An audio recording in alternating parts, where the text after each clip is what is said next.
So we're about to get into a part of Rory's story that he's yet to really open up about.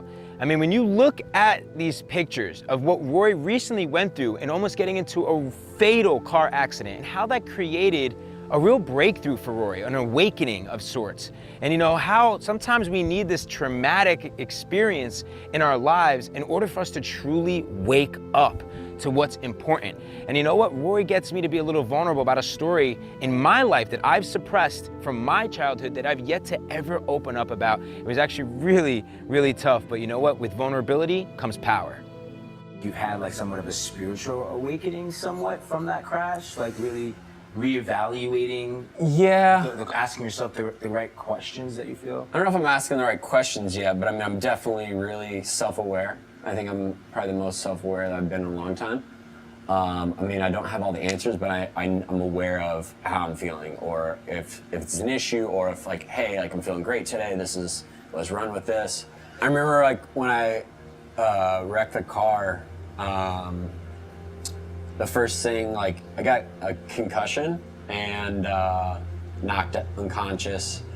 And like the first thing that I remembered like after the wreck was literally just standing in the middle of the road, staring at an upside down car. And I was like so confused, like what had happened. I thought I was in a real bad dream. And so I was just like, all right, you can wake up. And like it just, nothing changed. Like I kept, you know, in like a dream, you're just like, yo, this is fucked. Like what's going on now?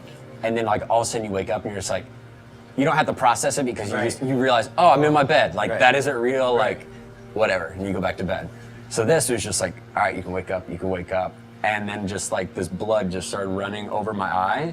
And that's when it was kind of like, where I was saying like I was in that detached reality where like, that was like the first time in a long time that I felt completely present. When you said like the drug dripped down your eye and it made you like completely present, like that is something that's like happened to me. Yeah. And it's like, I don't know if it's like sometimes it could be like a tear, like if I meditate and I start to cry and I have like a tear, it's like being able to focus on that one thing, like I feel like brings you present. Yeah. To like yourself. Because it's so hard today to become present. It's like crazy that something like that would have to happen for you to be like, whoa, okay. Yeah. I'm totally present in this moment. Yeah, because I feel like right now I'm present, I'm sitting here, you can physically see me, but my subconscious might be somewhere else.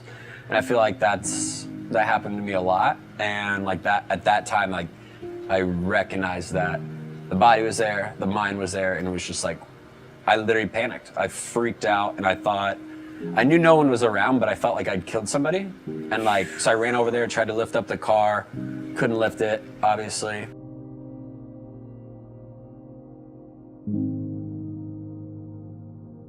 Like I talked to you about this off camera, but like I judge myself like really harshly. Yeah. And I grew up like judging myself. And there was something that happened to me when I was young. And I don't know if I've shared this on camera, but so like when I was really, really, really young, I just, for some odd reason, like kids just like didn't like me. And it got to the point where I got bullied so much that they chased me and went to jump me. And I ended up trying to get away and went to go over a fence. And my face got caught on the corner of the fence. Where was this at, New York? In New Jersey. New Jersey? Yeah. And I ended up having this scar on my face, which like most people don't recognize now because I had to get surgery later in my life. But when I was a kid, having that scar, then growing up, made me so insecure. Yeah. You know what I'm saying? It made me feel like I had to prove myself. And then I think that trauma that I've never really opened up about caused me to judge myself. Like, always feel like I have to prove myself, all that stuff. Yeah. And I've talked about it a lot on this season, and I really want, you know, the season to hit people. Yeah. You know, to realize that like we all struggle